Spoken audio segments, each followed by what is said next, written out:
buenas tardes, amigos y amigas. Esto es Tardes con Derechos Humanos en Movimiento. El día de hoy tengo el gusto de estar con un gran amigo de muchas luchas y de muchos sueños, Julián Cruzalta. Él es, activista, defensor de derechos humanos, cofundador del Centro de Derechos Humanos Fray Francisco de Vitoria, de la Red de Todos los Derechos para Todos, y también fundador y colaborador muy cercano de Católicas por el Derecho a Decidir. Y aparte es artista, ya lo conocerán ustedes en esa vena artística que muchos de sus amigos y amigas conocemos. Y siempre ha estado por los derechos humanos, pero sobre todo de las mujeres y de todos aquellos sectores excluidos como es la población LGBT, los pueblos indígenas. Pero más que decir yo ya más de Julián, quisiera que él mismo se presentara. ¿Quién eres, Julián? ¿Y desde cuándo y por qué estás en el movimiento de derechos humanos? Cuéntanos. Hola, pues gusto, Laura, en esta invitación. Pues desde 1900, que será desde el 82, el Socorro Jurídico Cristiano del Salvador, cuando asesinan a Monseñor Romero, sale al exilio a la oficina. Era la oficina que había fundado Monseñor Romero en San Salvador para la promoción y defensa de los derechos humanos. Entonces, toda la oficina tiene que salir al exilio y vienen a la Ciudad de México a un convento de dominicos, al Divino Redentor en la colonia Roma. Porque Fray Gonzalo Valderas era muy amigo de Monseñor Romero, era un teólogo que consultaba a Monseñor Romero, y muy amigo del equipo de la Oficina del Socorro Jurídico de El Salvador. Entonces, él mueve para que los dominicos reciban la oficina en el exilio de San Salvador. Y ahí me empiezo a involucrar en la promoción y defensa de los derechos humanos, primero para Centroamérica, en el Socorro Jurídico Cristiano de El Salvador. Después se mueve la oficina al CUCA, Centro Universitario Cultural de Ciudad Universitaria, de los dominicos. Y 2 años trabajamos, del 82 al 84, involucrados tanto en El Salvador como con Guatemala. Ahí es cuando conozco a Rigoberta Menchú en esos años, que ella ya había muerto su papá quemado en la embajada de España en Guatemala. Ella era dirigente se llamaba el Comité de Unidad Campesina, también el CUC. Entonces me empiezo a involucrar y me doy cuenta que tengo yo personalmente y muchos de los dominicos involucrados grandes carencias formativas en derechos humanos. Sí, sí. Porque en esos años, pues no había centros de derechos humanos en México y mucho menos estudios universitarios en derechos humanos. El único grupo ya dirigido a derechos humanos que existía era Eureka, con doña Rosario Ibarra de Piedra. Ya ellas ya tenían años. Y entonces nos damos cuenta que necesitamos una formación en este aspecto. Ya el Socorro Jurídico Cristiano venía muy organizado en El Salvador, en sus financiamientos, en sus programas, su gente capacitada, experta en derechos humanos. Entonces, mi primera formación empieza también académica en el Socorro Jurídico. Y en el 84 nos damos cuenta que Eureka y doña Rosario tenían toda la razón. México también tenía un problema muy serio de violación a los derechos humanos. Porque en el 82 parecía que México no era un asunto solo de Centroamérica. Ya había pasado los golpes de Estado de Sudamérica. Ya la Vicaría de Solidaridad de Santiago de Chile ya había años trabajado, pero esto era Sudamérica, luego Centroamérica. Nos costó mucho en México entender lo que eran los derechos humanos. Parecía que en México estábamos en paz en ese tema, que no era conflicto nuestro. Y entonces los dominicos en 1984 deciden que hay que crear un centro para la promoción y defensa de los derechos humanos ya dedicado, abocado al país México. En el 84 nace el Centro Fray Francisco de Vitoria. Entonces yo estoy involucrado porque toda la gente que estábamos en el Socorro Jurídico Cristiano del Salvador somos los que hacemos este proyecto del Centro Vitoria. Somos la misma gente. Y entonces teníamos 2 oficinas en el CUC, una del Socorro, dirigida a Centroamérica, y otra, el Vitoria, dirigida a México en este aspecto. Entonces, había nacido Meses antes, en septiembre del 84, la Academia Mexicana de Derechos Humanos, con académicos, como su nombre lo dice, academia. Sí, sí. Miguel Concha era vicepresidente de la academia y primer presidente del Centro Victoria, entonces estábamos muy unidos a la academia. Entonces teníamos muchos proyectos en común, incluso físicamente estábamos muy cercanos. La academia estaba en la calle de Filosofía, ya en Copilco, y nosotros estábamos en odontología. Porque en ese momento el doctor Jorge Carpizo era rector de la UNAM y a la vez era el ecónomo de la academia. Entonces, él les da a la Academia Mexicana de Derechos Humanos en comodato unas oficinas de la Universidad Nacional. Entonces, físicamente estábamos muy cercanos, teníamos proyectos de estudio muy cercanos, pero la parte ya de la defensa de los derechos humanos no llevaba la academia. Entonces, la academia empieza a dar cursos de derechos humanos y a la par, la primera universidad que abre ya un estudio universitario en derechos humanos es la Universidad Iberoamericana en Santa Fe de los Jesuitas. Sí, sí. Ninguna universidad pública lo había dado en el país. La primera que abre viernes por la tarde y sábado por la mañana un primer diplomado universitario en derechos humanos que duró un año. Sí. Y ahí yo lo tomé, me enviaron del Victoria y conocí mucha gente que fueron defensores y defensoras porque no existían cursos a ese nivel universitario en México. Años después, la Academia Mexicana de Derechos Humanos creará la Cátedra UNESCO de Derechos Humanos en la UNAM. Y la Facultad de Derecho se niega a hacer sede porque dicen que esto de los derechos humanos no es la ciencia del derecho. Así es. Que son buenas intenciones de algunos loquitos y loquitas que andamos por ahí, pero eso que no es la ciencia del derecho. Pero sí se logra que la Facultad de Ciencias Políticas de la Universidad Nacional acoja la cátedra y en ese momento la directora académica de la academia es la doctora Gloria Ramírez y ella lleva el proyecto de la Cátedra UNESCO de Derechos Humanos y también soy cofundador de esa cátedra porque estoy desde el inicio. Y desde esa cátedra nos toca hacer la currícula para formar profesores de derechos humanos en las universidades del país. Fueron muchos años de mucho trabajo en el asunto académico. Del Victoria me consiguen una beca y voy el Instituto Interamericano de Derechos Humanos en Costa Rica a tomar un curso de derechos humanos más académico. Entonces, con lo que del diplomado del Ibero más este curso del Instituto Interamericano, porque para esos años, uno de los fundadores del Victoria y miembro del Socorro Jurídico, el doctor Cuellar, ya era director del Instituto Interamericano de Derechos Humanos, Roberto Cuellar. Entonces, él nos invita y nos consigue las becas como director del instituto para formar gente mexicana en el Instituto Interamericano de la OEA, cuya sede está en Costa Rica. El doctor Cuellar fue 25 años director del instituto, le interesó mucho formar a gente mexicana, ofreció muchas becas, muchas generaciones de mexicanas y mexicanos se formaron en el Instituto Interamericano gracias a la ayuda, a la solidaridad. Fue en reciprocidad.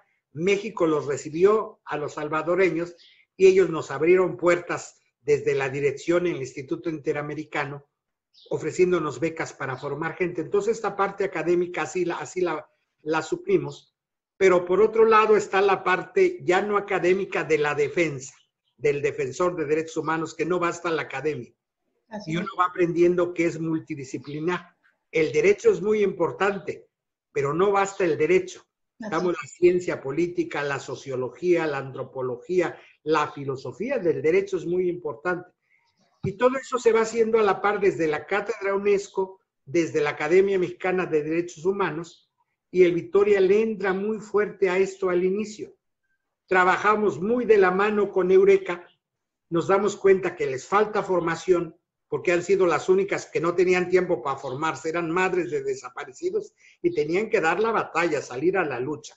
No tenían tiempo para una formación académica. Entonces nosotros trabajamos mucho con el Comité Eureka y doña Rosario, con la parte académica de organizar los archivos, de llevar un registro, porque obviamente ellas eran defensoras en la práctica, se jugaban la vida como madres y padres de desaparecidos y familiares, Y nosotros ya fuimos un poquito más sistematizando este aspecto. Y es cuando empiezan la oleada, qué bueno, de grupos de derechos humanos en México.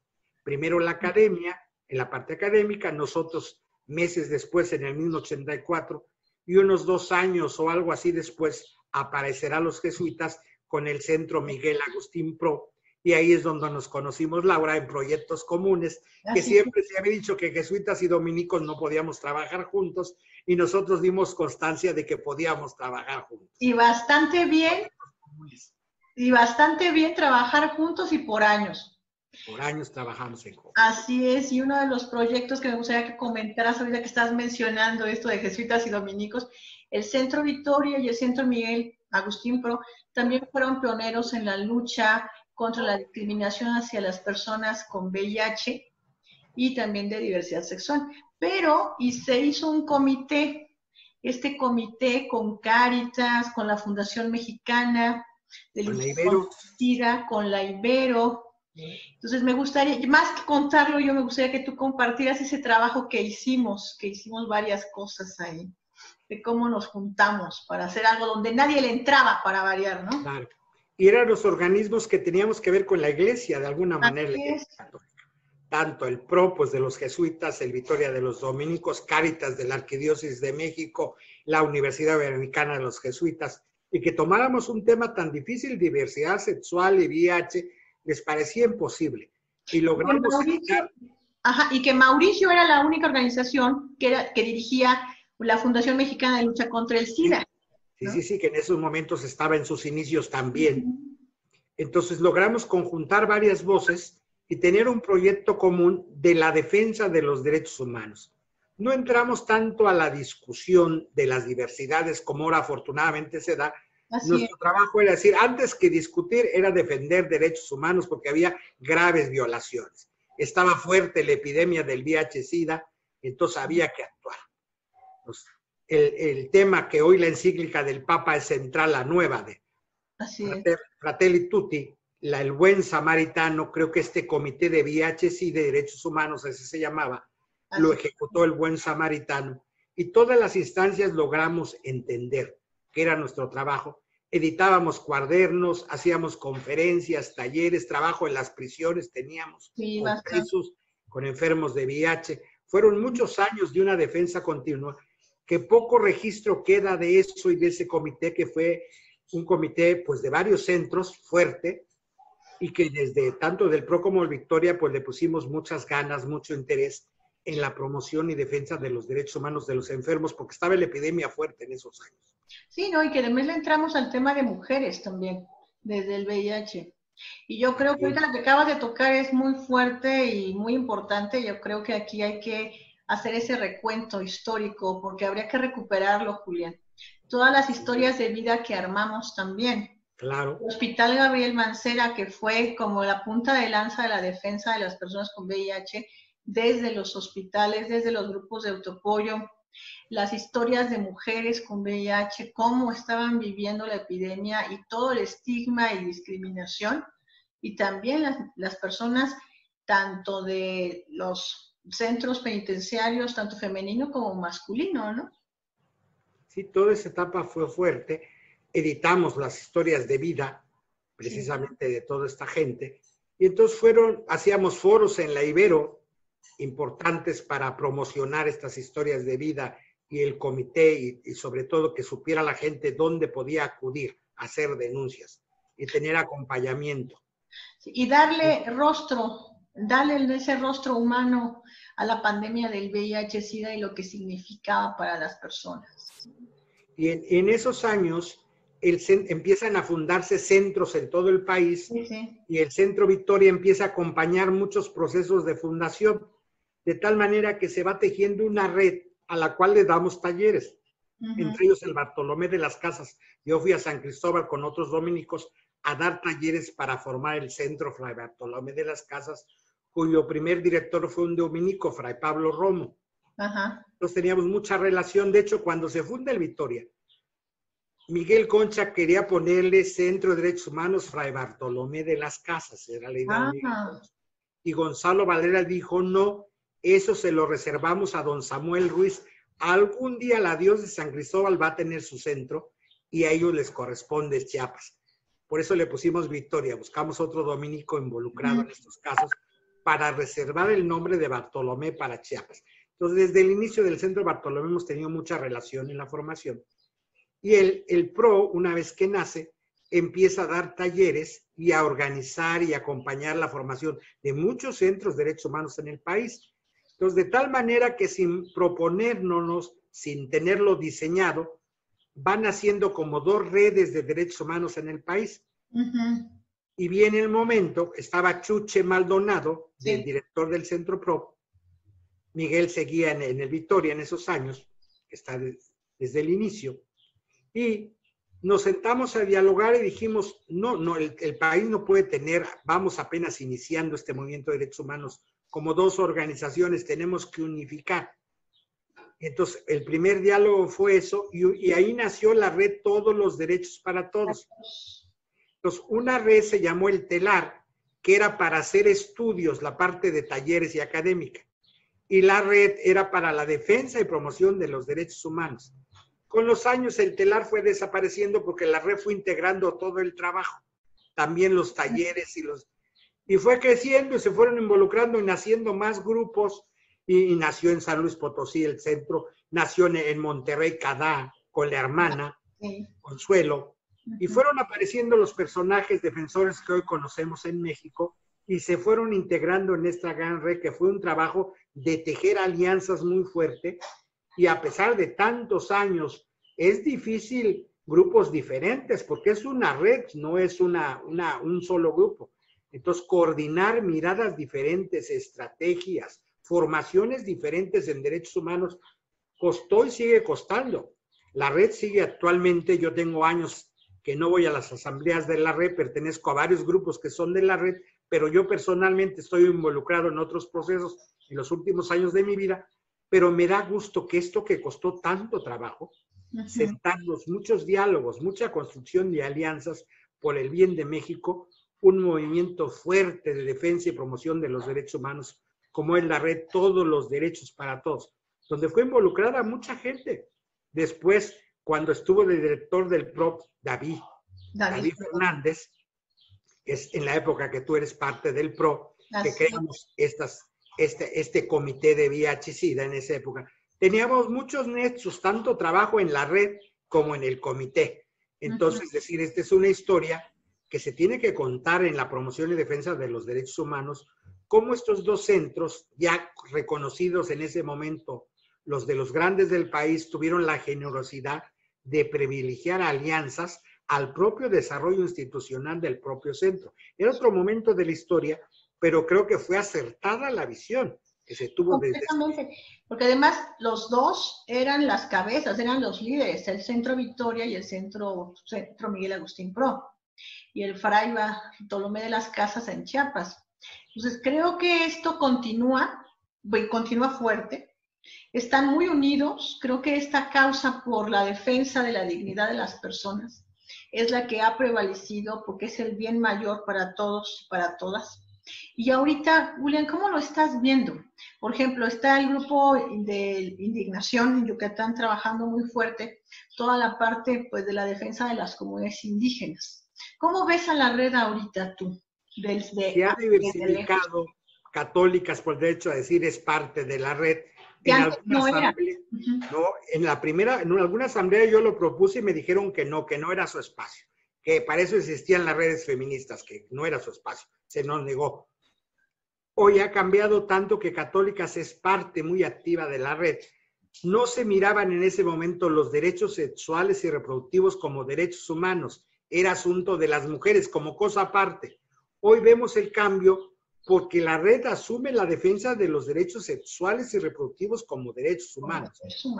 Eso es muy, no solo en la Católicas, hay varios grupos feministas miembros de la red, las diversidades sexuales, tanto el Victoria ha trabajado en diversidades sexuales en los últimos años. Esto es un cambio positivo. Yo en mi época era muy difícil estos temas, no lográbamos, para eso existía Católicas, decían, y los grupos de la diversidad, la red se negaba.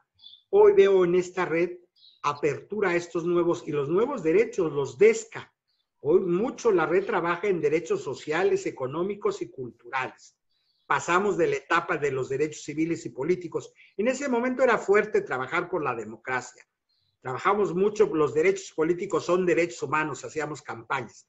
Desde la Academia de Victoria, de los derechos políticos son derechos humanos. Ahora veo que vamos ya en otra etapa.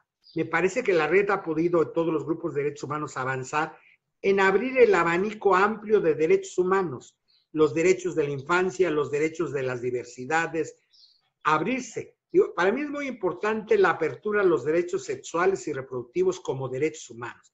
Ya a católicas se le mira como defensoras de derechos humanos.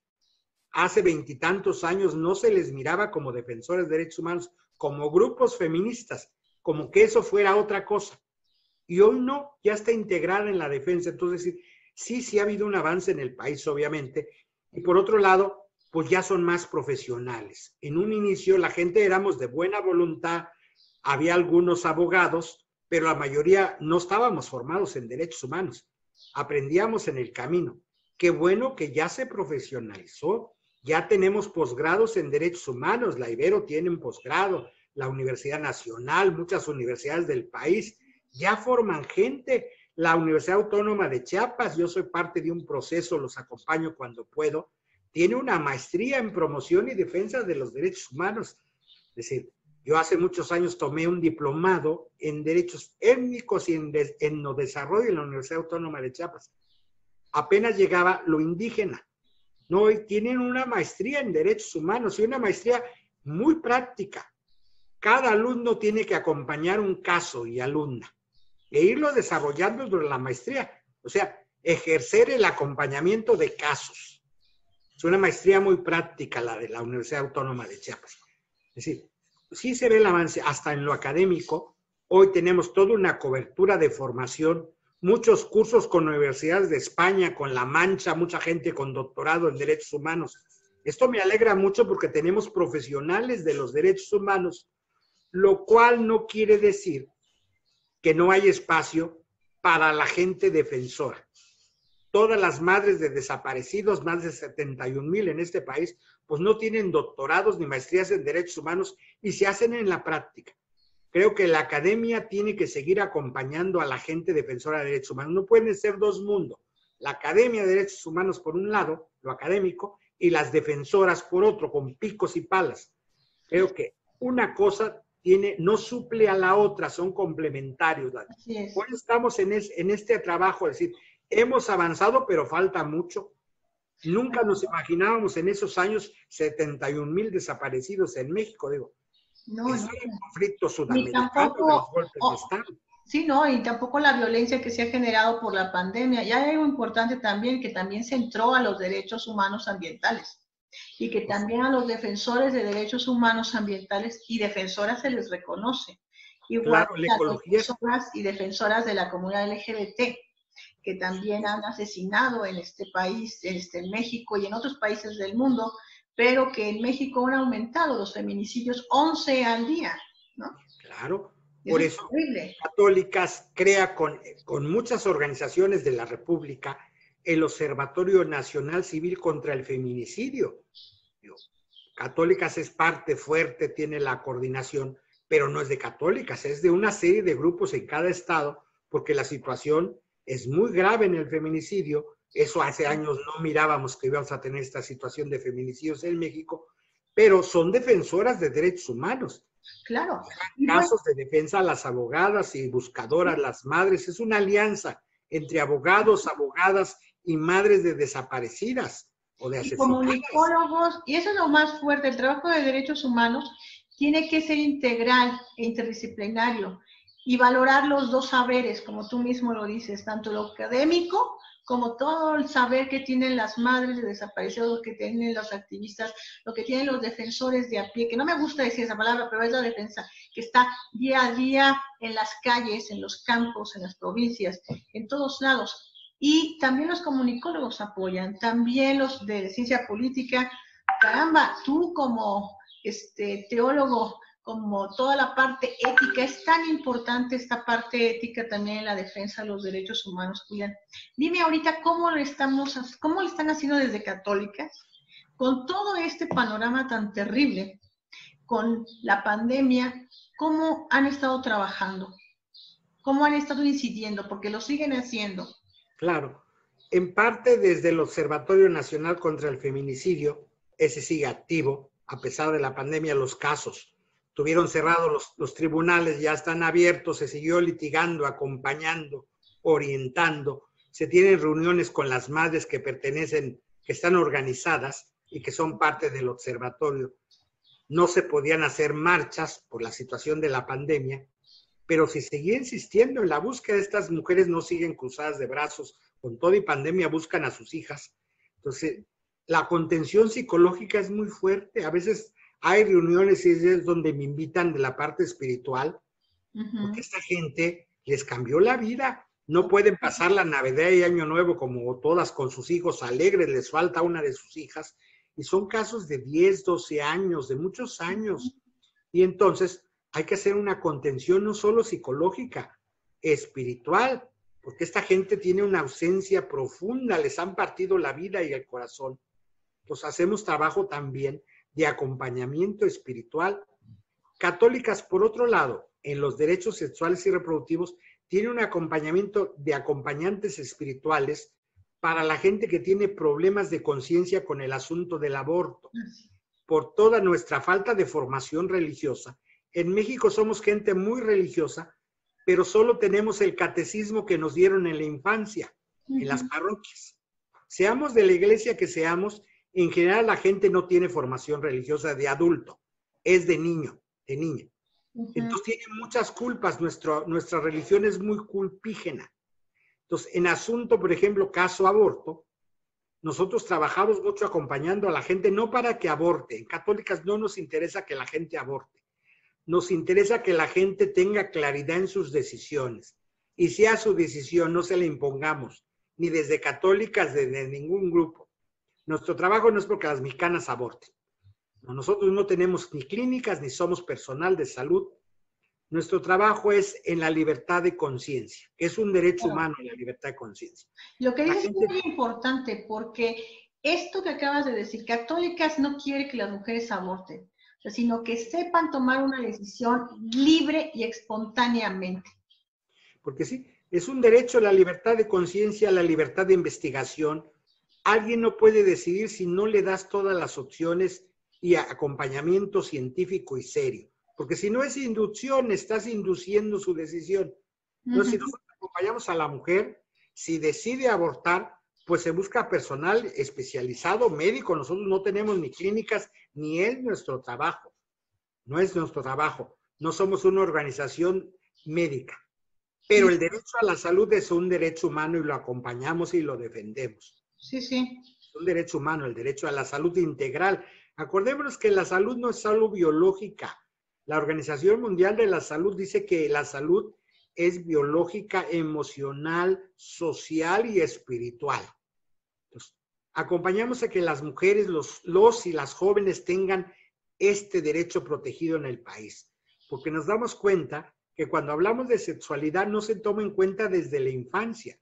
Trabajamos por educación sexual porque es un derecho a la educación y a la educación sexual también. Los grupos antiderechos hablan de que somos pervertidores de menores. No, educar no es pervertir. Nunca hemos hablado de darle a un niño de preprimaria educación de preparatoria. Eso sería una brutalidad pedagógica. ¿No? Siempre conforme a la edad, son procesos y debe haber planes de estudio. Lo que propugnamos es una educación científica. Ya los catecismos religiosos se los dan de por sí en las parroquias, en sus templos. Tienen derecho los padres de mandar a sus hijas. Sus hijas, por supuesto, la libertad religiosa está garantizada en la Constitución Federal. El artículo 24, el 40, nos habla que México es una república federal y laica. Por primera vez, hace unos años se hizo la reforma y se modificó el 40 y el 24, donde se habla también de libertades éticas. La ética tiene en la Constitución actual un papel muy importante. Ahora, todos hablamos de ética, los que hablamos de derechos y los que se oponen a derechos también hablan de ética. Sí. Que no quieren educación sexual a los niños por ética. El problema es que se está entendiendo por ética. La ética es parte de la filosofía. Filosofía es compartir argumentos, eso es filosofía. Entonces la ética es tener argumentos y de peso. No son creencias, todo el respeto al mundo de las creencias, pero la ética son argumentos de peso. Es decir, ¿por qué algo es ético o no es ético? Sí. En católicas no estamos en la discusión en los estados si el aborto es pecado o no es pecado. Esa es discusión de las iglesias que también en católicas discutimos, pero como iglesia. Sí, claro. En la ley la discusión es si es derecho o no es derecho o es delito. Ese es otro ámbito. Ese no es el terreno de las creencias, es el terreno de la ética. Y aquí entra mucho la bioética. Miren, antes hablar de bioética era hablar de asunto religioso. Hoy no. La Facultad de Medicina de la UNAM tiene posgrados en bioética. Muchas universidades tienen diplomados en bioética. Está el Colegio Nacional de Bioética. La Secretaría de Salud tiene su Comisión Nacional de Bioética. La bioética es esta ciencia de la vida. Una ciencia, la ética, es importante. Y no solo entra el asunto de las creencias. Aquí claro que también separar siempre en la bioética, por un lado hay que separar las ideas con argumentos y derechos. Por otro lado, los valores y principios, y por otro lado, las creencias. Para estudiarlo hay que separar, porque si no es una bomba, nos matamos. No, sí. La bioética trata valores, por supuesto, y principios, pero separado. Es decir, una cosa es hablar de principios y otra cosa es hablar de valores. No son sinónimos y menos de creencias. Cuando estamos hablando de bioética, no estamos hablando de creencias. Si alguien cree que cuando se une un óvulo, un espermatozoide y una persona humana, todo su derecho y mi respeto, pero es el terreno de su creencia. Eso no se sustenta científicamente en el terreno de los argumentos. Y ahí hay vida, sí. Cualquier célula de mi cuerpo es vida y humana, es ADN humano. Pero no es sinónimo de vida humana, persona humana. Ahí está, de eso trata la bioética, que tiene problemas muy serios. La bioética no es claro como el agua, es claroscuro como la vida. Hay argumentos de un tipo o de otro y se toman decisiones que haya que tomar, porque no podemos crear comisiones que estudien el asunto. Ya nació la criatura cuando la comisión dictamine. O sea, además va muchísimo más, va, en todo eso estoy completamente de acuerdo contigo, pero además tienes toda la razón, la bioética es una ciencia y es complicado.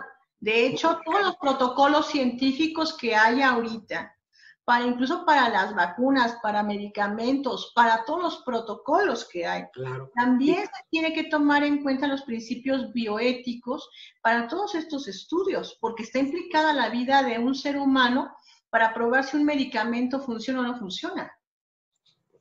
Sí, ¿no? Y entonces hay dilemas éticos. Si no hubiera dilemas, no hubiera ética ni bioética. Trabaja con dilemas y hay que buscar el mejor camino. No es claro y fácil, la bioética no la tiene fácil. Por eso hay que crear muchos argumentos. No es decir, es que a mí el Papa me dijo, el obispo dice, no, la bioética no funciona así. Esos son argumentos de autoridad. Es decir, no. Y funciona con dudas. Hay que dudar de las propias certezas, volver a construir toda la argumentación. Por eso es un trabajo complicado. Mucho de nuestro trabajo en Católicas es hacer este trabajo y crear argumentos. Y cuesta dialogar muchísimo.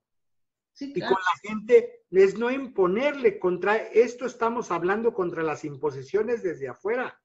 Por eso nuestro trabajo no es que las mujeres aborten, eso sería terrible. Una organización hecha para que las mujeres aborten, no, eso no es Católicas. Eso no es nuestro trabajo. Nuestro trabajo es tejer fino y delicado en acompañar las decisiones de libertad y conciencia. Mucha gente sufre por este tema. Hay mucho sufrimiento. De por sí las mujeres no tienen garantizados todos los derechos. Todavía el patriarcado, el machismo está muy fuerte. Y ahora, aparte de la violencia intrafamiliar, tenemos la muerte, el feminicidio. Y todavía los hombres no entienden esto.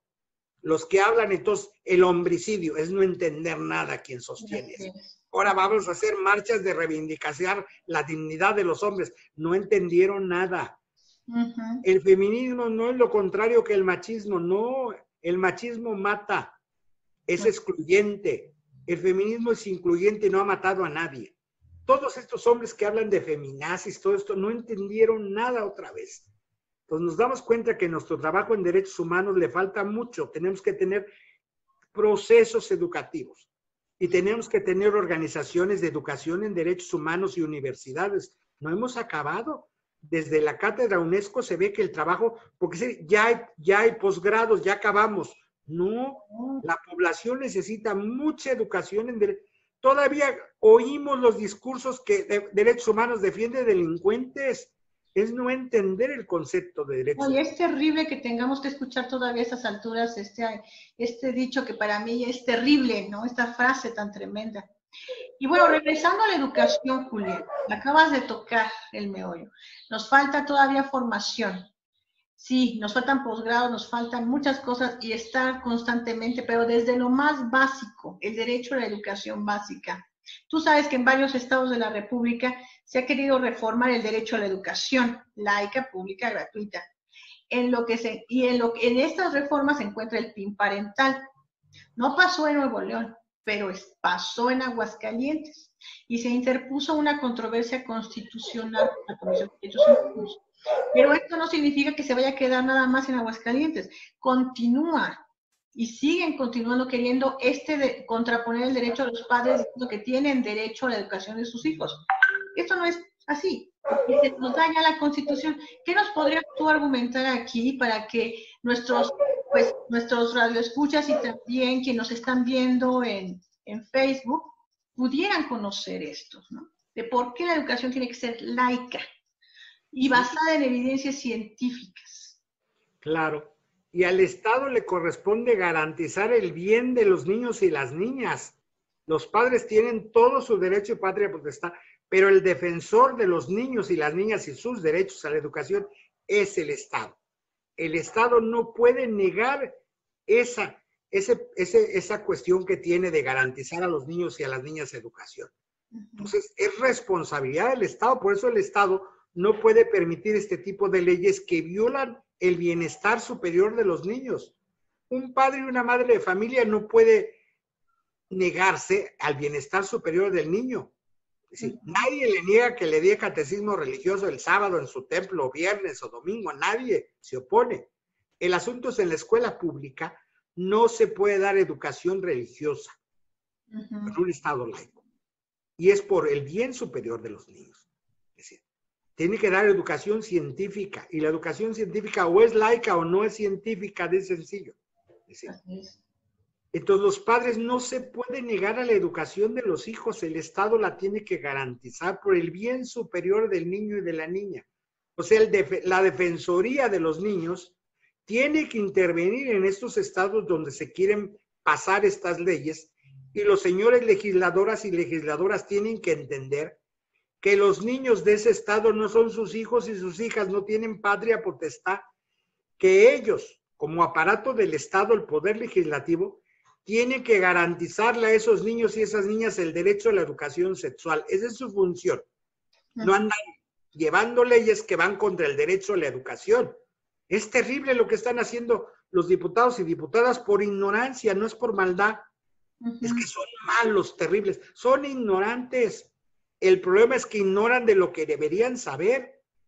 Si voy a legislar sobre ese tema, no tengo que ser todólogo, tengo que tener asesores en educación y en sexualidad serios y en estado laico, que yo, diputado o diputada, me asesore, porque los oyen a subir a tribuna y dan vergüenza ajena, quieren dar catecismos religiosos, les gana el ser madre de familia o padre de familia, piensan en sus hijos y nos echan discursos desde el corazón.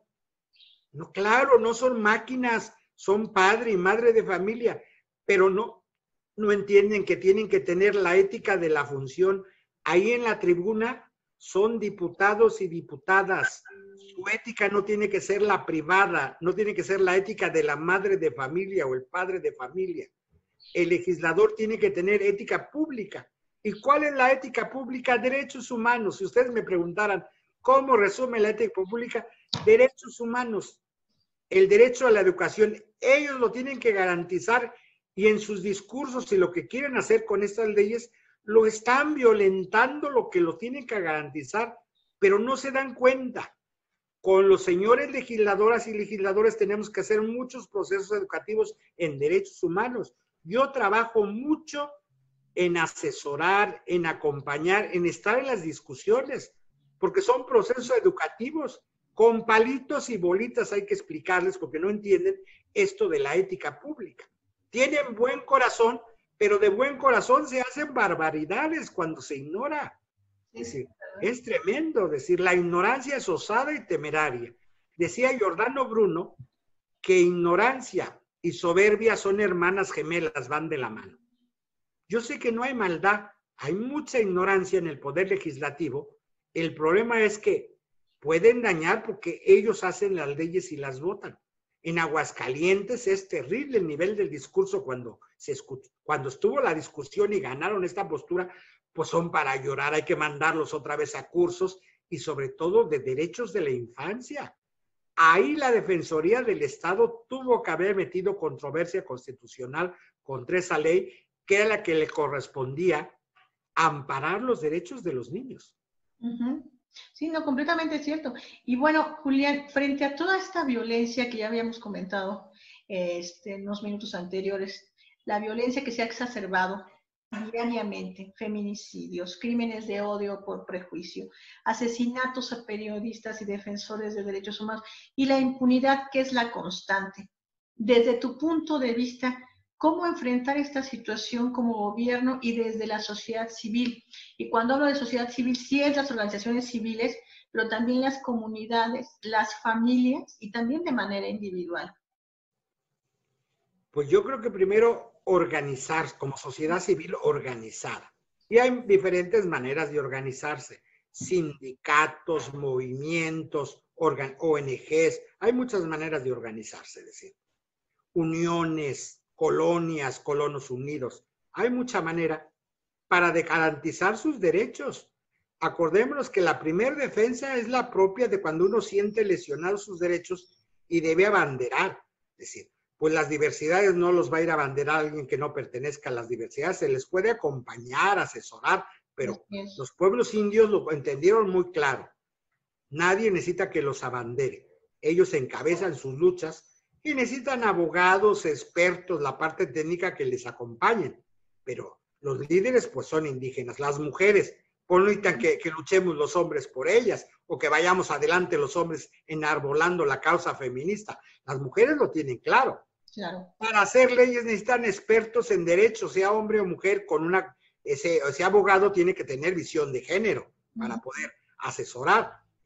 En el Observatorio del Feminicidio hay hombres abogados, pero tienen visión de género, no es cualquier abogado, pero saben que es una lucha que encabezan las mujeres. Es decir, esto es claro, no hay que quitar banderas. Los hombres somos aliados del feminismo, pero no encabezamos la causa feminista porque es patriarcado disfrazado. Así es. Yo no nací para matarte, sino para defenderte. Oye, ¿quién te pide que me defiendas? Eso es patriarcado. Nomás es vuelta a la tortilla, pero el hombre va adelante. ¿Sí? No se trata de esto. Se trata de organizarnos y acompañarnos, cada quien desde sus saberes. Esto es muy importante. La lucha de los derechos humanos, ya lo hemos dicho, es multidisciplinaria, necesita todos los saberes. Desde quien sabe hacer un anuncio, el marketing, vender el asunto. Los derechos humanos son importantes. Necesitamos diseñadores gráficos, gente que trabaje en los videos, comprometida. Abogados, sociólogos, antropólogos del derecho, peritos forenses. Necesita todo este trabajo. Expertos en balística, uno no sabe técnicamente. Yo todo en el levantamiento indígena en el 94 teníamos que traer de Europa expertos en balísticas porque la gente de derechos humanos en México no sabíamos ni de calibres de balas y medir el hoyo y decir qué pasó aquí. Todo este es un trabajo conjunto de saberes, digo, desde quien cargue la manta y quien va hasta adelante y aguanta los gases y todo este tipo de cosas, es decir, pero nadie es más importante que nadie. Entonces, esta lucha todavía le queda mucho de la promoción y defensa de derechos humanos porque la democracia no ha llegado en México, por desgracia. Cuando creíamos que esto estábamos ganado, pues vemos que hoy hay mucha violencia contra la gente organizada, hay mucha descalificación contra nuestras organizaciones, muchas mentiras de decir que el centro de indignación de todo lo que lo conocemos desde que nació y quienes están, sabemos que eso es una mentira, que utiliza dinero del extranjero para ir contra el Estado mexicano, eso no es cierto. Toda la violencia contra las organizaciones ecologistas, contra el medio ambiente, es decir, que utilizan sus recursos para destruir a la presidencia de la República, eso no es cierto. Sí, nos falta mucha lucha por los derechos humanos. Toda la agresión de los proyectos mayores, el Tren Maya, pues las comunidades se están organizando. En Morelos yo conozco muy de cerca la lucha de Huesca contra la termoeléctrica. Un presidente que en campaña viene y dice que se opone a eso y ya como presidente quiere con la Guardia Nacional imponer un proyecto que destruye la ecología, destruye a los pueblos. Lo que pasa es que no están midiendo que Morelos es tierra de zapasta y no saben el polvorín que se les va a armar, porque son pueblos organizados y de lucha. Aquí no hay que organizar, la gente está organizada. Es la tierra de Zapata, nomás eso faltaba, decir, la gente está muy organizada, son pueblos originarios, son campesinos, el maíz es básico y cuando su vida y el futuro está en peligro, los pueblos responden. Claro. A esto le llamo organización, es muy amplio, no es solo, digo, nosotros, lo que yo más conozco son las ONGs, porque toda mi vida he trabajado en ONGs, pero también viví años en Chiapas, conozco el movimiento indígena, he asesorado mucho en América Latina organizaciones indígenas, desde el feminismo conozco muchas organizaciones feministas indígenas de Bolivia, del Perú, de muchos países acompaño y por eso entiendo el tejido amplio y social, que no privilegio una sola clase de organización, son muchas. Los sindicatos, es muy importante esa lucha de los sindicatos. Los mismos usuarios de energía eléctrica llevan más de 10 años de lucha amparados contra la Comisión Federal de Electricidad. Gente organizada, decir, cooperativas, o sea, la lucha es amplísima. Todo eso lo tenemos que permear por el tema derechos humanos, es la plataforma común. Sí. Todavía nos falta garantizar muchos derechos en este país. Sí, ¿no? Y bueno, hay que continuar por esta lucha por la democracia y porque sea una realidad los derechos humanos para cada una de nosotras y de nosotros y de nosotres. Ahora con el lenguaje incluyente que tenemos que asumir todas y todos y todes. Y le voy a dar la palabra a María Fernanda Fer, porque vamos a iniciar con la sección de ella. Así que te dejo en sus manos, Julián. Amén, gracias. Hola, buenas tardes. Hola, buenas tardes. A ver, yo tengo aquí una serie de palabras y nos gustaría saber qué es lo primero que se le viene a la mente cuando escucha utopía. Realidades a futuro, pero realidades. Diversidad sexual. Derechos, dignidad y derechos. Derechos humanos de las mujeres. Posibilidades reales, ya no cuentos chinos. Muy bien. Discriminación. Terrible tratar a mexicanos de primera y de segunda. Conciencia. Primero viene la autoconciencia, tener conciencia de quién es uno. Y cuando uno sabe quién es uno, sabe quiénes son los demás. Justicia. Darle a cada quien lo que se merece conforme a su dignidad humana. Comunidad. El tejido social amplio, uno no es individuo solo aislado.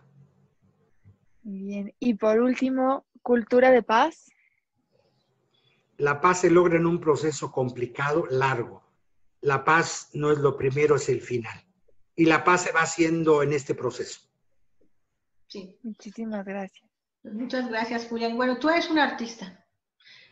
¿Te parece que a través de las artes se puede empezar a construir todo este proceso humano al que te referiste ahorita para poder hacer una cultura que realmente respete los derechos humanos y se pueda llegar a esa paz? La parte lúdica es fundamental en la especie humana. Ahí empezó el conocimiento en la cueva jugando. Sí. Y con las mujeres. Siempre creíamos que el conocimiento humano empezó con los varones. Hoy ya está demostrado en muchas tesis doctorales que el conocimiento ya humano empezó con las mujeres. Es el juego. Entonces lo lúdico es fundamental. El arte es parte lúdica fundamental. Es jugar. No hay que dejar de jugar. en lugar contra la violencia de tener políticas de guardias nacionales, de policías, que es un fracaso, ya demostró que esas políticas son un fracaso.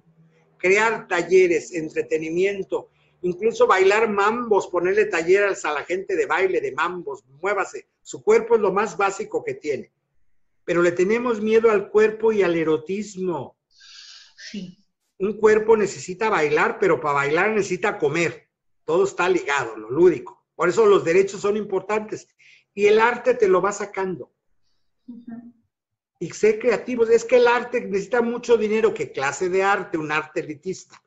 Estoy hablando del arte como necesidad lúdica básica. Yo creo que un buen proyecto humaniza desde las artes todas. Y un arte es el bailar, sentir tu cuerpo. Desde la danza oye usted el tambor y empieza a reaccionar su cuerpo, decir, irse a bailar allá al Salón Los Ángeles, que está en crisis con esta epidemia. Qué bueno que están haciendo kermeses y venden cosas, porque pertenece al pueblo de México, no solo a sus dueños. Tiene 80, yo hace 2 años, tiene 82, me invitaron a celebrar los 80 del Salón Los Ángeles, y por supuesto que fui a bailar, porque el cuerpo necesita lo lúdico. El arte es fundamental y se ha entendido como algo exquisito, de gente rara, loca, además gente sin valores. No, el artista tiene muchos principios y valores. El arte es fundamental para pacificar este país. Lo que invierten en policías, si lo invirtieran en la Secretaría de Cultura, en lugar de estarle quitando dinero a la cultura y dársela al ejército, que esto es, actualmente eso vivimos. Cuando a mí me hablan mucho discurso de derechos humanos, hoy hay una manera de comprobarlo.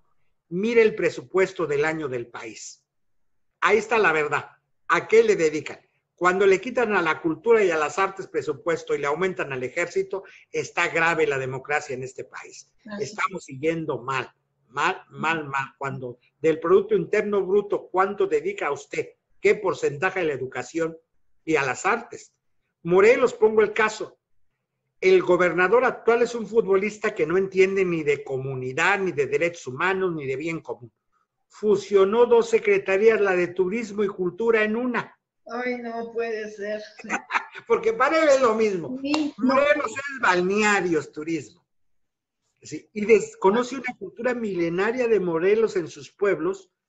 Obviamente no hay dinero para las artes, porque todo se va para fomentar el turismo.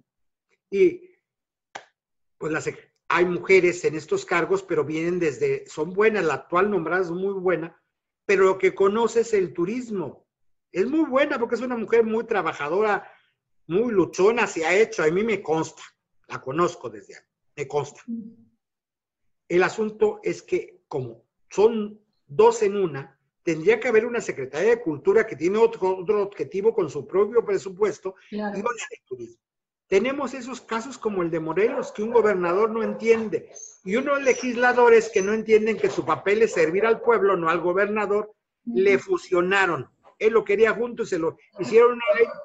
Ahora los creadores de cultura en Morelos están trabajando porque el Congreso desfusione y nombre 2 secretarías. Va a ser un proceso largo y complicado, porque ya el presupuesto del próximo año ya fue aprobado en una sola Secretaría de Turismo y Cultura. No se entiende que las artes son fundamental para pacificar este país y no se está tomando ese proyecto en cuenta. Se cree que nada más son las policías. Se le apuesta, si tanto dinero la Guardia Nacional se invirtiera a los centros de arte, los comunitarios, los pequeños, no estoy pensando en el Conaculta, en cosas grandísimas, en millones de presupuestos. Pequeños centros comunitarios que hay en todo el país, pequeñas bibliotecas que no tienen ninguna ayuda, centros populares. Casas de cultura.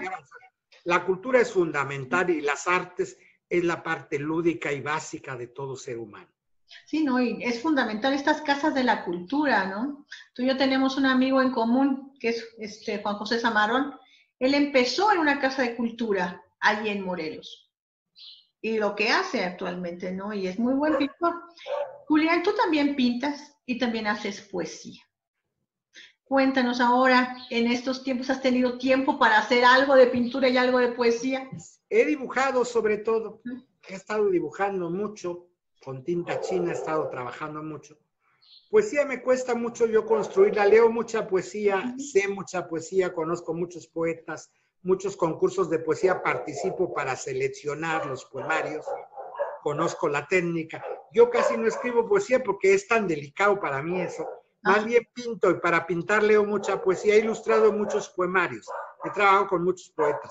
Tengo muchos amigos poetas, afortunadamente, que trabajo mucho mi trabajo gráfico con la poesía.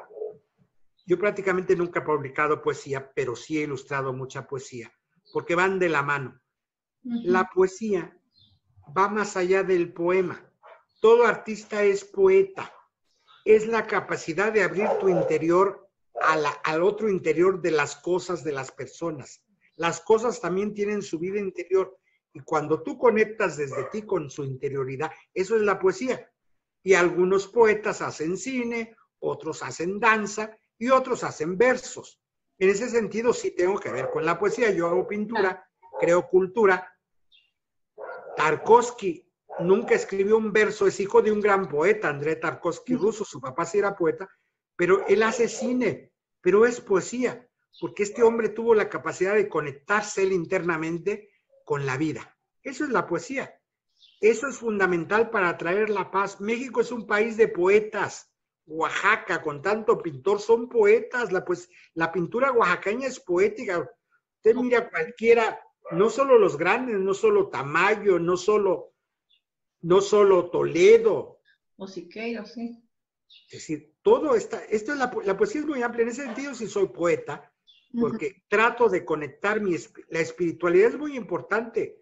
La espiritualidad nace junta con el arte allá en el 50,000 antes de Cristo en la caverna. Esto no tiene que ver con iglesias ni con templos. La espiritualidad es ser sensible ante la vida, responder. Y los artistas son seres sensibles ante la vida. Digo, Sor Juana uno la lee, qué maravilla, sigue viva.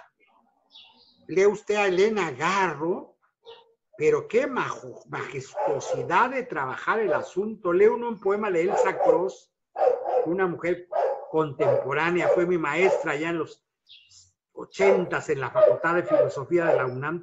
Tuve el privilegio, se volvió mi amiga, la admiro y la quiero mucho, esta gran poeta Elsa Cross. ¿Sí? Eso es la poesía, ella hace versos, pero hay otros poetas que hacen películas. Mira el cine de Buñuel, es un gran poeta Luis Buñuel. Entonces, la poesía llena todo. La poesía nos puede ayudar muchísimo para pacificar este país, pero no hay dinero, no hay proyectos desde el Estado para esto, porque entonces la sociedad civil tiene que entrarle con esto, por supuesto. Pero si dicen que los que recogemos dinero del extranjero, que en el país no hay, porque además los empresarios mexicanos no entienden que tienen que compartir sus ganancias, crean sus propias fundaciones para no apoyar a nadie, la Televisa, TV Azteca, la Bimbo, crean sus propias para no repartir nada, porque como es deducible de impuestos, prefiere que se queden ellos, sus propios impuestos, que darlos al pueblo de México le corresponde. Obviamente las organizaciones tienen que buscar recursos del extranjero, pero hoy pareciera que es uno traidor a la patria cuando busca recursos en el extranjero, porque este gobierno autorreferente cree que nomás él existe y que todo lo que hacemos es contra él. Pues no, tenemos que vivir y trabajar y tenemos que buscar recursos donde haya. Con ética. No estoy hablando de recursos del narcotráfico, lavado de dinero. No, con ética. En el mundo hay empresas que en sus países, por impuestos, pues prefieren ayudar y llevar, pero es en el extranjero, porque en este país las grandes empresas son autorreferenciales, nomás le dan a sus propias fundaciones. Sí, y uno, como bien dices, no sabe qué hace esas fundaciones, aparte del Teletón, pero realmente nosotros, con nosotros desde que estábamos en sociedad civil tú y yo juntos, pues siempre se ha pedido al extranjero. Fundación Ford, Fundación MacArthur, hay muchísimas fundaciones que apoyan a las organizaciones de la sociedad civil mexicana y que además no es nada más que den dinero a la sociedad civil porque sí. Hay un proyecto, hay un programa, hay unas metas y hay una rendición de cuentas. Por supuesto que hay rendición de cuentas. Y uno no compromete un proyecto que no está de acuerdo y no quiere hacer. Yo nunca he participado en un proyecto que no esté de acuerdo que quiera hacer. Nunca me han ni puesto una fundación, un proyecto. Le damos dinero, pero va a hacer esto. Si va contra mi conciencia, no lo hago. Nunca me han pedido hacer una cosa que vaya contra la que esté de acuerdo nomás por el dinero. Sí. Trabajamos de otra manera. Y además también porque las organizaciones piden dinero pero para hacer el proyecto que se necesita en sus comunidades. Por Que se supuesto. necesita en ese momento. No es porque se me ocurrió ahorita hacer pantalones azules. O sea, no. No, ¿qué Si necesidad es hay? cuestión ambiental por las abejas, porque vivan las abejas, en contra de Monsanto es porque nos están matando las abejas. Si es por una cuestión de dignidad de las comunidades indígenas para que haya educación, también se hace por el cabildeo, en fin, por Y muchísimas un proyecto cosas. necesita profesionales y tiempo, no solo de gente de buena voluntad, voy cuando puedo y quiero, no, necesito que esté de tiempo completo y de Sí. eso tiene que vivir y ganar, porque luego la gente dice es que son las ONGs, se pagan, pues ¿de qué va a comer la gente si ese es su trabajo? Y las ONGs no dan trabajos de empresarios, salarios, así que la gente sueña con salarios ultra, como que decir, no, un abogado más gana más en su despacho que en una ONG, pero tiene ese proyecto, pero tiene que comer y es un profesional, es decir, los proyectos requieren gente profesional y de tiempo completo. No Así puedo es. decir, cada 15 días te doy 2 horas, esos son los voluntarios que son bienvenidos en los proyectos, siempre hacen falta voluntarios. Pero ya el responsable de un proyecto, por supuesto que tiene que tener salario y va en el proyecto. A mí eso no me causa mella que digan, oiga, pero cobran. Pues si es profesional y es de tiempo completo dedicado a eso. Eso es lo que yo decía, los derechos humanos se profesionalizaron. Cuando yo inicié esto, en México no había profesionales de los derechos humanos.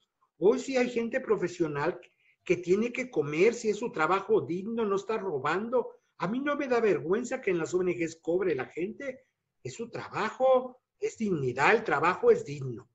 No, Porque y hay además esto que también, tiene que ser a escondidas, no decir que se le paga salarios, pues no. ¿no? Y es transparente los salarios, nadie se vuelve rico de un salario de una ONG.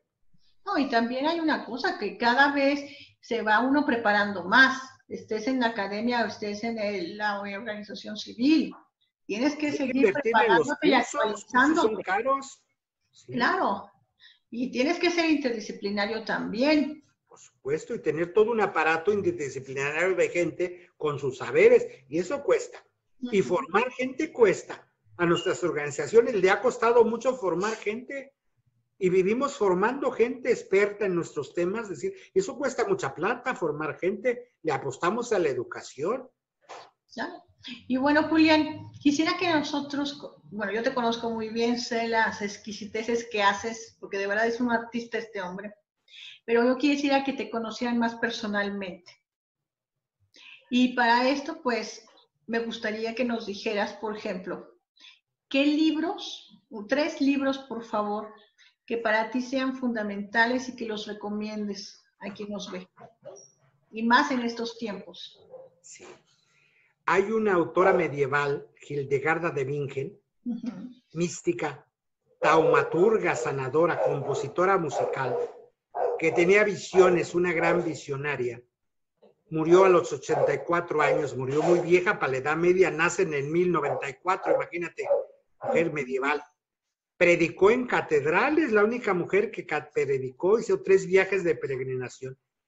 Y escribió muchos libros, entre ellos uno que se llama El Etzibias. S.C. Sibias, Etzibias.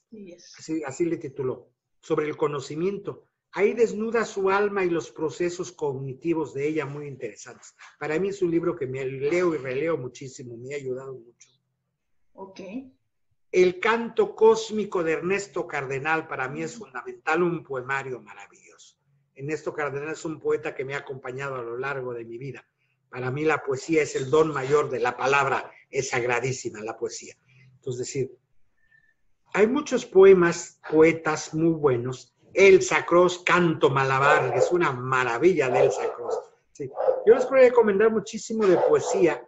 Javier Sicilia, el poeta, no el político, ni el dirigente. Ahí es muy discutido. Yo lo aprecio mucho, es mi amigo. Pero el que admiro es el poeta. El Javier Sicilia, poeta, no tiene nombre, es otra cosa. ¿Sí? La presencia desierta se llama su antología de poesía, que es muy buena. Como poeta, Octavio Paz, Piedra de Sol, ese poema es fundamental. Y yo políticamente disiento mucho de Octavio Paz, pero Octavio Paz es otra poeta, es otra cosa. La poesía va más allá del personaje histórico. La poesía, es como que los poetas son canales de luz para un pueblo. Por un poeta no habla él, no habla sus egoísmos, habla un pueblo. Entonces México habló por la boca poética de ese poeta Octavio Paz. Octavio Paz es muy grande. Octavio Paz persona pinchurriendo, corazón chiquito, de pleitos, de alianzas literarias. No, a ese no me refiero, yo me refiero al poeta, al de los versos. Yo recomendaría, lean poesía, se vuelve mejor ser humano uno. La poesía te vuelve a la fuerza cuando te acostumbras. Y la poesía es ritmo, es música, va muy unida al ritmo, es armonía. Por eso uno puede leer poetas en lenguas que uno no conoce y te despierta. Yo leo mucha y escucho sobre todo poesía japonesa y no comprendo, pero la poesía no son palabras, es ritmo. Por eso la poesía no se puede leer en voz baja, en silencio. No hay ritmo, está muerta. La poesía está viva cuando que uno esté solo, la pronuncia. Hay poetas que leen pésimo su propia poesía. Un mexicano que era buen poeta y leía muy bien su poesía, Carlos Pellicer, con esa voz desde la profundidad de la selva tabasqueña. Oh, era un hombre altísimo, y leía desde la selva, lo oías, era la selva que te hablaba con Carlos. Esa es la poesía. Hasta la poesía dulce. Hay un poeta chiapaneco contemporáneo nacido en Acocingo, se los recomiendo mucho. No al político, él es terapeuta. No, yo no hablo de ese, yo hablo del poeta, Efraín Bartolomé. Porque hay gente que me dice, oiga, ese es de derechas, ¿cómo lo recomienda usted? Pero es muy buen poeta. Es como don Sergio Méndez Arceo, cuando tenía el proyecto de restaurar la Catedral de Cuernavaca, se le hizo un monje arquitecto, Gabriel Chávez de la Mora. Pero su superior, que era Lemercier, el famoso Gregorio Lemercier del monasterio de Cuernavaca, aquel famoso de los 60, fue muy famoso aquel lío de ese monasterio. Era su superior, Gabriel era en ese monasterio, era muy joven, de 20 y tantos años, y era arquitecto. Él hizo el proyecto, pero obviamente su superior dijo, oye, no puedes vivir, tú eres monje, vivir en la ciudad de Cuernavaca haciendo el proyecto. Entonces le entregó los planos, y ya don Sergio buscó un arquitecto residente que hiciera realidad esos planos del monje. Y le recomendaron un arquitecto, y el arquitecto le dijo, mire, don Sergio, yo no soy creyente.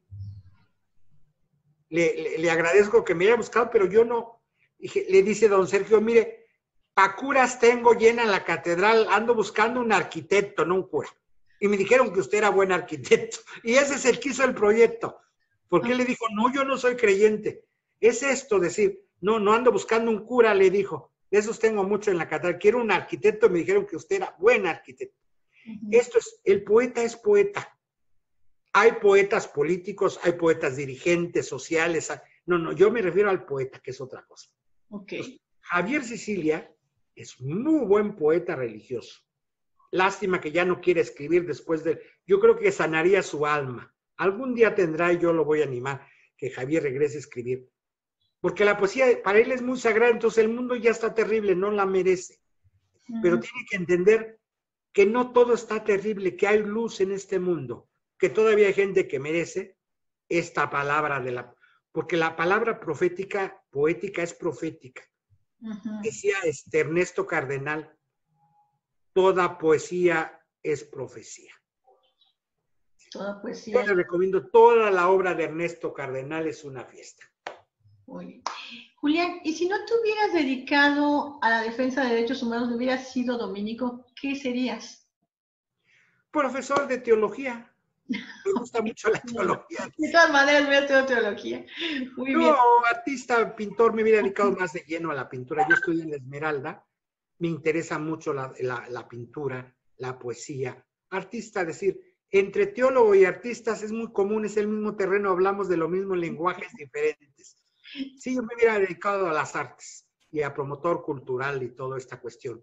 Es decir, porque va muy unido, la defensa de derechos humanos es un arte también, vas entretejiendo. Cuando aprendes esto, decir, necesitas muchas ciencias, muchos saberes, pero necesitas el arte de la vida, el arte de las relaciones, el arte de las alianzas, con quién sí, cuándo, cómo, con qué organización. Es decir, va muy unido, es decir, no solo es una cosa. Yo por eso hago muchas cosas a la vez. No he dejado un mundo, estoy en otro, porque los siento unidos mis mundos. Entretejo mundos que tienen que ver con la poesía, con la pintura, con la cultura, con la defensa de los derechos humanos, y dentro de los derechos humanos me dedico últimamente, en los últimos años, a la defensa de los derechos sexuales y reproductivos, pero no los he dejado. Trabajo, soy asesor de la Red Década contra la Impunidad. Ahí llevamos acompañamiento, casos ante la Comisión Interamericana.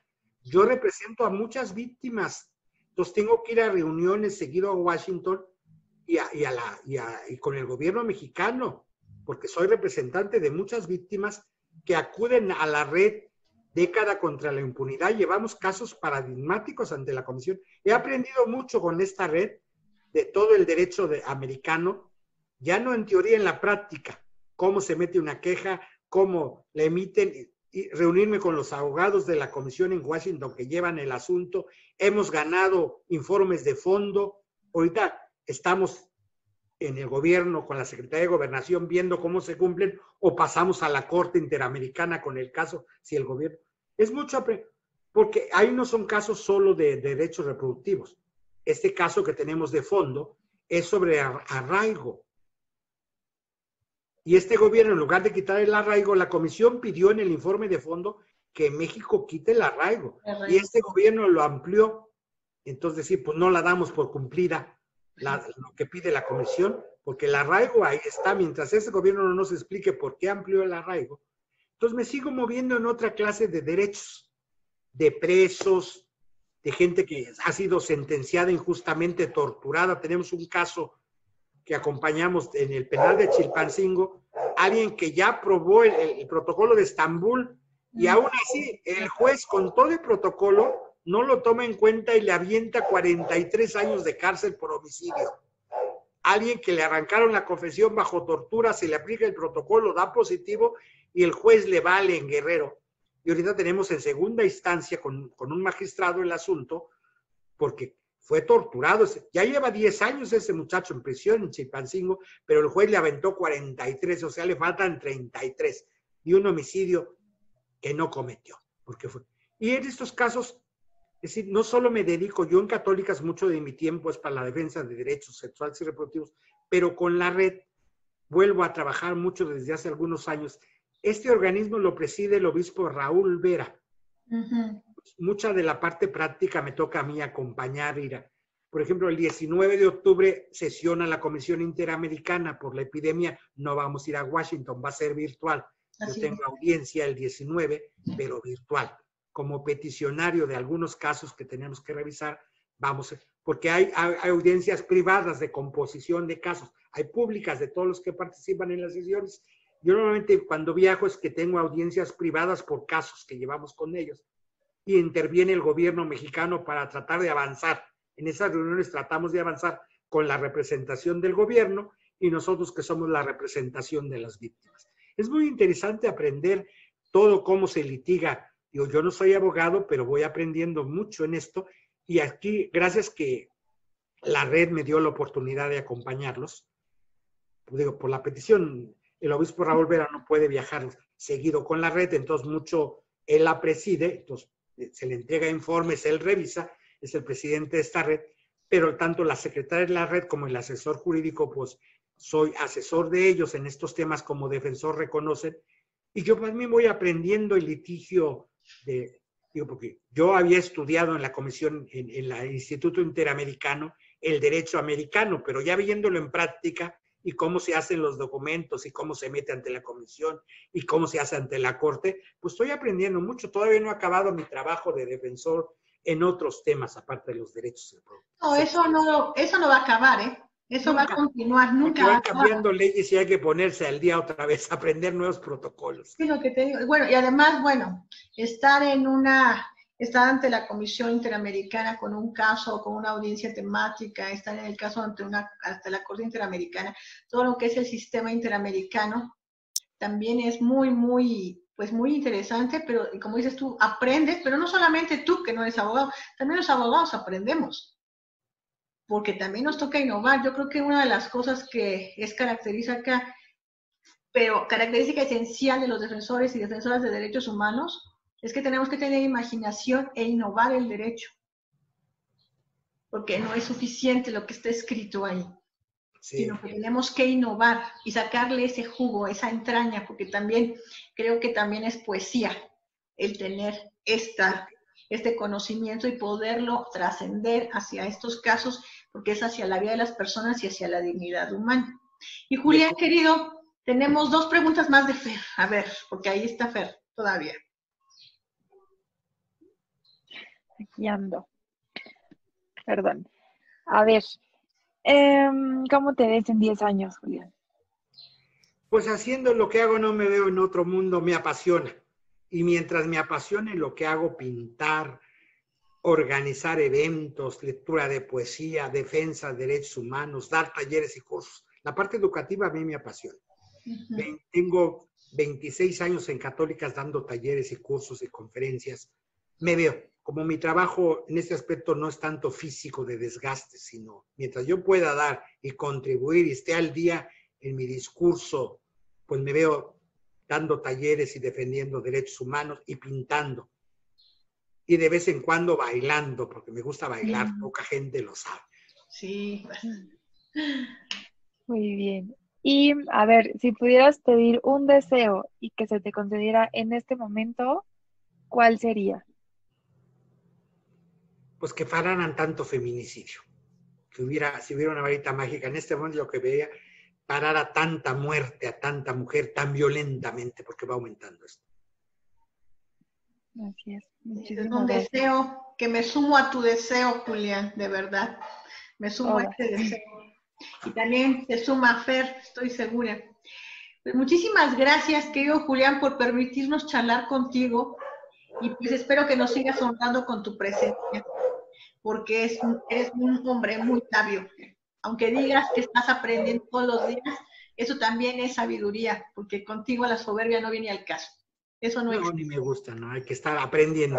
Yo soy maestro y siempre soy alumno.